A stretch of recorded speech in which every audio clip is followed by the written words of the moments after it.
The Last Caretaker is a single-player survival crafting game set in a vast ocean world. Your goal is simple: save humanity. As a caretaker robot, you have been assigned the role of growing humans and sending them to their peers among the stars. You can take on this challenge in many ways, but let's take a look at what will drive you through the heart of the game. We'll start with dynamic resource management. Your resources and your cables are your lifeline. Diesel moves your ship. Petrol fuels fire or converts into electricity. Oxygen keeps your system stable, and materials carry real physical weight. Every cable, every leader, every spark matters. Choose between building, aiming for efficiency, being aggressive, or perhaps go the defensive route. Each decision shifts the balance of the world around you. Everything is connected, everything obeys physics, and every action leaves a mark. The choice is up to you how you approach our flooded Earth. The world of The Last Caretaker is real. A vast, flooded ocean world filled with silent structures, mysterious underwater ruins, and humanity's last remaining safe havens. This isn't just a backdrop. It's a living world with weight and history. You'll uncover what happened to humanity by exploring its remains, finding old data logs, and piecing the story together bit by bit. And if you see something in the distance, you can reach it. It's a world built to reward curiosity. Then we've got crafting and recycling. Nearly everything in the game can be dismantled, broken down, and reused. Old computer? Scrap it. A busted robot? Throw it into a shredder and turn it into parts. From there, you can craft modules, items, and other tools for surviving hostile encounters. If it moves, you can scrap it. Want a self-sufficient moving sea platform? We call that a boat. Want a comfy terrace to call your home? That's an option too. The power to create and adapt is always in your hands. So whether you're managing resources your own way, uncovering the secrets of a drowned Earth, or tearing down and rebuilding the world around you, The Last Caretaker gives you the freedom to survive your way. And honestly, that's just the beginning. The Last Caretaker is coming to early access on Steam and Epic Games Store on November 6, 2025. We can't wait to show you more soon, and we're excited for you to get your hands on the game. Until then, wishlist The Last Caretaker, join our Discord, and get ready to take on the role of humanity's final caretaker robots. Blissful retreat. A place of joy where every day is pure bliss. You grew up without parents. But hey, you had company. All those loving neighbors. Adorable little friends. Breathtaking views. And Uncle Jiang, your sword master. But it's time to chase your dreams out there.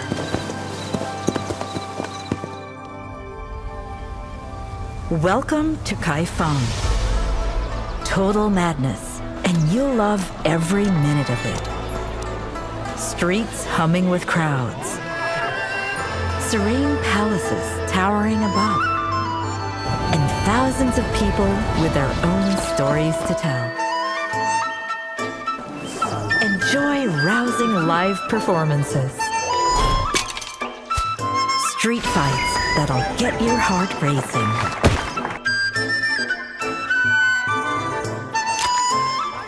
Wall stride. Slip out of anything. Fetch from afar. You'd want to master these tricks. Rob the rich. Rob the rich. Well, arrests happen to the best of us. Occupational hazard, really. Paralyze your enemies mid-chase. Or let Tai Chi turn their strength against them.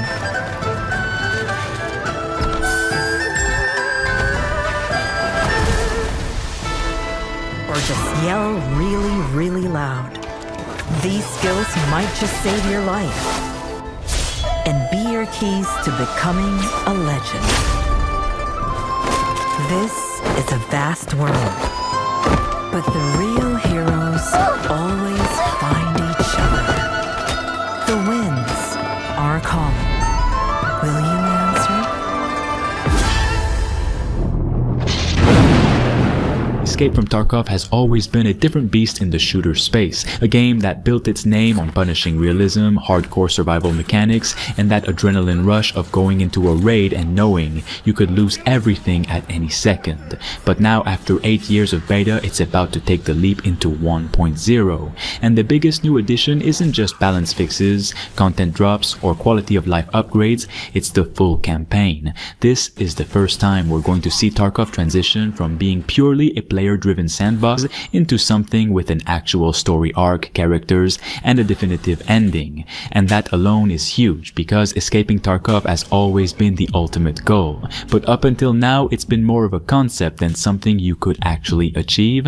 The developers at Battlestate have been teasing this for a while, but recently we've started getting real details on how it's going to work. Nikita Bianov himself, the face of Tarkov, confirmed at Tokyo Game Show that the campaign won't just be a handful of missions strung together. It's being built as a full narrative experience, complete with branching storylines, multiple missions across different parts of Tarkov, side quests, NPCs to interact with, and 4 separate endings. And not everyone is going to make it out the same way. Nikita even admitted that only about 20% of players will actually be able to unlock the so-called best ending, which already tells you how tough, unforgiving, and true to Tarkov's DNA this campaign is going to be. The idea is simple on paper. You start as one of the many poor souls trapped in this ruined city, caught between factions, mercenaries, scavengers, and the creeping chaos of a society that's collapsed in on itself. But the way you make your way out, or if you ever make it out at all, is going to depend entirely on how you play, the choices you make, and the risks you're willing to take. A zombie virus spread many years ago. Now in Golden County, a hardcore survival show begins. It happens inside the Liberty Grand Center. Mr. Nobody and his followers run this show. For them, our fight is fun to watch. They sit on the soft sofa, laugh, and bet on who will die next. The rule is simple. Escape the building before each floor filled with poison gas. After a while, one floor is chosen, green toxic gas rolls in. If you stay there, you die. You can join alone or with friends. When the game starts, you wake up somewhere in the building. Look around and pick up items that helps you leave. Things to sell to vendors, armor to guard your body, weapons to fight. Zombies are close, so clean danger first. Every floor has its own theme: hospital, parking, shopping mall, casino, lounge, gym. Fight dress, watch other survivals, and be careful, some may attack you. Time passes, one random floor is picked. Strange music plays, green gas pours in. Run to another floor by stairs or elevator. Use the escape pod tracker to find the pod. Turn the valve and leave if you are not ready to go. Take the pod's digital key. You can activate a different pod later. When your bag is full of valuable loot, open a pod and escape. That is how to survive in the Liberty Grand Center. The Midnight Walkers wait for new players. Will you join the show? Loki, we gotta jump him, boss. Boss, he's stuck, boss, he's stuck! Come in, jump! I know once! Jump him, jump him! No. Teammates are coming in, I'm going for his teammates. I'm getting mad. I'm healing. I'm getting on. Is that it? I'm getting on. I need help. Come here. Both on me. They're chasing me down. I'm buckle one. I'm going for the Ranger. I hit him once. Like it, yep. Hit him again. Hit him again. That's weak. Yep. I'm getting on. I killed them all, man! Oh, dead! Heal up! Let me heal. Oh my god! I got dibs on our lift. Yeah, I killed him.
Welcome to an exclusive look into Terminator 2D No Fate.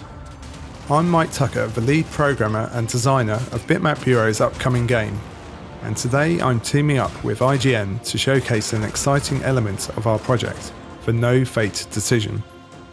The first time a player plays through story mode, they will get the full canon accurate experience, with all the iconic moments being portrayed in gameplay or stunning pixel art cutscenes. However, on repeat playthroughs, the player will have a chance to alter fate and change the events of the movie. The consequences of this decision will ripple throughout the rest of the game, and you will see the effects through secret levels being unlocked, weapon loadouts being affected, and the storylines of our characters being forever changed for better or worse. An example of this can be found in our Cyberdyne HQ level and the ways in which our characters approach this mission. In the main story, John has ordered the T-800 to not harm anyone, and as such, when the player assaults the HQ, Sarah goes for a less deadly approach, utilising a pistol, while the T-800 is not involved in dealing with the SWAT team. However, there is also a version of this level with a far more ruthless Sarah, transformed because of the player's choices, and here she wields an assault rifle, while the T-800 can be let off the chain and used to mow down the SWAT team with his classic minigun.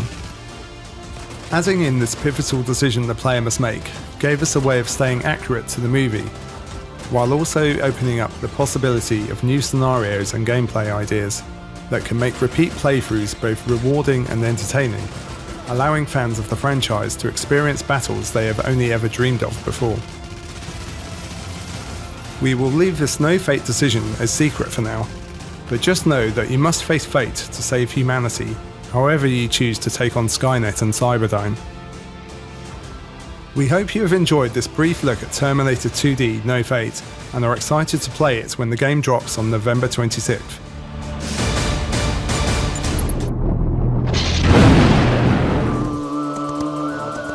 Why do we Mongolians never stop writing?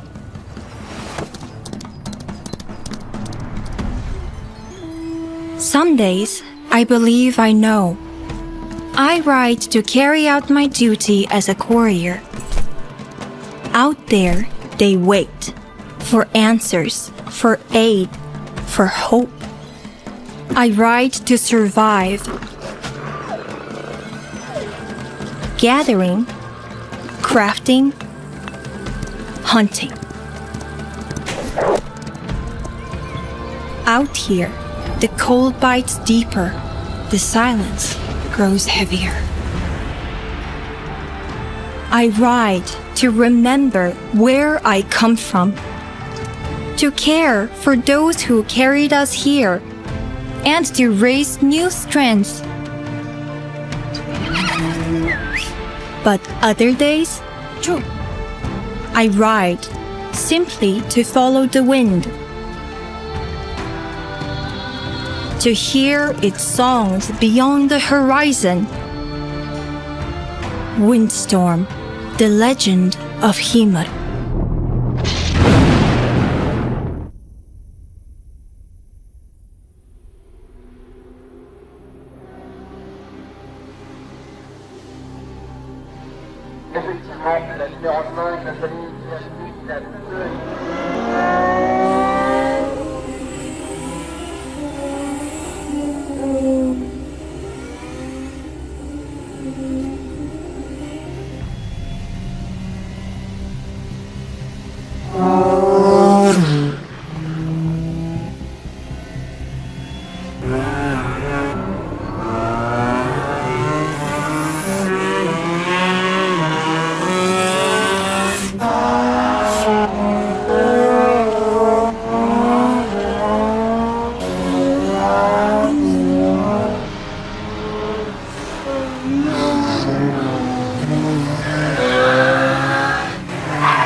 Look at that aim.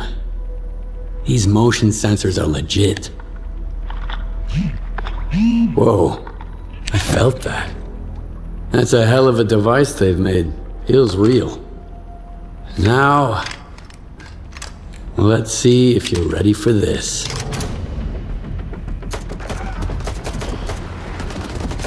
I don't like surprises, but this thing triggers me in a good way. Every gun's got its own attitude now, just like Stalker's. Skiff, come in. Can you hear me? Stalin, where's your voice coming from? My revolver? Another one of your experiments? Even better. It's a better way to experience our reality. Through the speaker. It's immersion, Skiff. Welcome to the Sultansk. Make yourself at home. You're already there. Might as well help me test it. All right. What the hell was that? Felt pretty real. That's one of our features, haptic feedback. The key to immersive gaming experiences. I just sent more info to your PDA. Looks like a lot to unpack. A trophy. Bonding time comes with a bonus. With our new technology, you can use the touchpads to play the guitar. And there's even more. We've got the pro version of the device. Improved shadow quality and resolution, as if the zone itself were watching you back. Higher quality reflections, the way to see the truth, or at least the version of it. Improved volumetric fog, intelligently beautiful. Enhanced volumetric cloud rendering, pure phenomenon in the sky. And refined quality for select VFX. This is more than visual fidelity. Tell me you didn't overwrite my progress.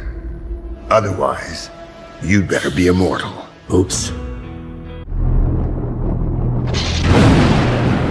Hi everyone, I'm Victor, and today I want to give you a closer look at the gameplay of Avashin Steel. The story of Avashin Steel follows an ordinary man who still has much to learn. You'll encounter many unique and well-developed characters along the way. We've treated their stories with great care, ensuring that every conversation you have helps you dive deeper into the world and understand it better. And that's important because you'll have various options for completing quests and face numerous difficult choices. And as you know, Tristan's actions may shape the lives of everyone on the island. One such choice is where your allegiance lies. Join the Order of the Seven to experience the path of knighthood, or side with the Free Hunters, who live by tough calls made for the greater good. And if coin is what you seek, you may choose to work with one of the island's 3 rival guilds. Hunting, fishing, crafting, treasure hunting, upgrading your gear, or stealing what you can. All of it will help you grow stronger and earn your keep. Level up your blacksmithing to forge a one-of-a-kind sword from your own blueprint, and later, modify or decorate it however you like. If you're tired of sleeping on the ground, you can set up a camp, rent a room, or even purchase a house and furnish it to your taste. Tristan is just a man. Over time, you'll unlock combat stances and a variety of weapons, each with its own feel and tactical advantage. Want sweeping heavy strikes? Grab a two-handed axe. Prefer light, fast attacks? A rapier might suit you better. You'll also gain access to special abilities that make this former cartographer deadlier with each fight. And eventually you'll tap into ancient knowledge, unleashing long-lost powers to devastate your enemies. The world of Ash and Steel is full of mysteries and activities for every kind of adventurer. We hope you explore it with the same passion we've poured into creating it. Thank you for following our journey. The golden age of the Roman Empire, a time of peace, of economic prosperity, of cultural flourishing. This is Anno 117, Pax Romana, the newest chapter in the award-winning franchise, its most ambitious installment to date. In this premier builder set at the height of the Roman Empire, build your provinces with unmatched detail, flexibility, and scale, from the beautiful heartland of Latium to the mysterious Celtic wetlands of Albion. And you, as a Roman governor, get to build your cities as you see fit. The year is 117. Rome's emperor, seeking to reclaim imperial lands struck by disaster decades ago, sends you to restore prosperity to these once thriving provinces. As your first city grows, a series of events will see you exiled across the sea to the distant frontiers of Albion. Every decision you make as governor matters. Will you embrace local traditions or Roman ambitions? Will you grow your provinces through diplomacy and commerce, or conquer through military strength? Your choices will shape not only the future of your citizens and your provinces, but your own story as well. The journey of any empire begins with a single building. When approaching an island, claim ownership by adding a trading post to its shore. Then, create some roads and move on to building housing for new residents. And setting supply chains in motion to produce resources, such as lumber, giving you the means to expand. Of course, as governor, you'll need a place to live, and it's safest to place your own villa inland, away from exposed coastlines. Each island offers resources based on how fertile they are for a given crop. Lands in Latium, for example, typically provide abundant lavender fields, as well as vineyards producing grapes, which in turn can be used to make wine, a source of both income and happiness. In Albion, settlements may rely on eel fisheries for food and reed farms for making clothing items such as shoes for workers. Much better than Roman sandals for muddy terrain. Entire islands can be devoted to a single industry.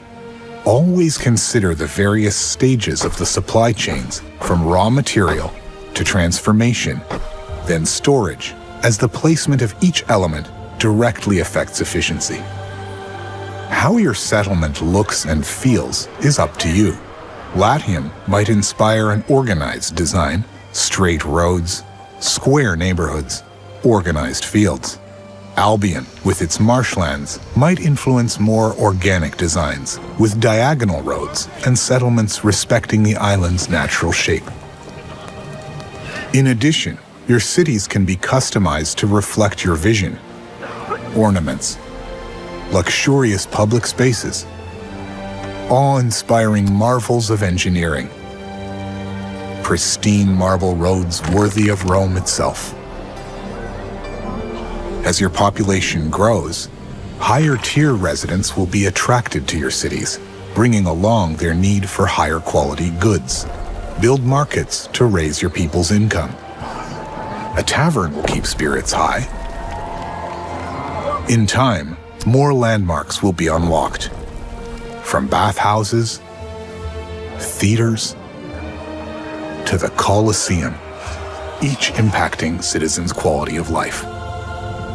Fulfilling the needs of your population by strategically building public services will influence your people's attributes, from happiness to fire safety. City planning, however, is only the beginning, as each city is a direct reflection of the values of those who build it. As governor, each decision slowly shapes the identity of your cities and the way they contribute to the expansion of your provinces. To help foster innovation and knowledge, you can choose buildings, such as the Grammaticus, that will create an area of effect around it, contributing to breakthroughs of new technologies. You choose how the knowledge you gain shapes your city's development. In the Discovery Tree, you decide if knowledge is used to enhance facilities, unlock new urbanism possibilities, and upgrade military units. Each decision having a direct impact on gameplay. Hey, buddy. I've heard you bought yourself a new house. Congratulations, man. What the? You sound a bit off. Is everything okay?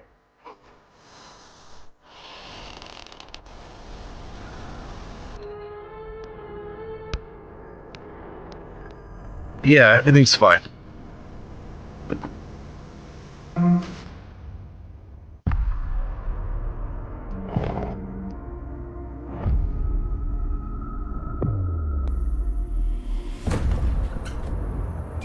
What's going on? Have I gone mad or is the house haunted?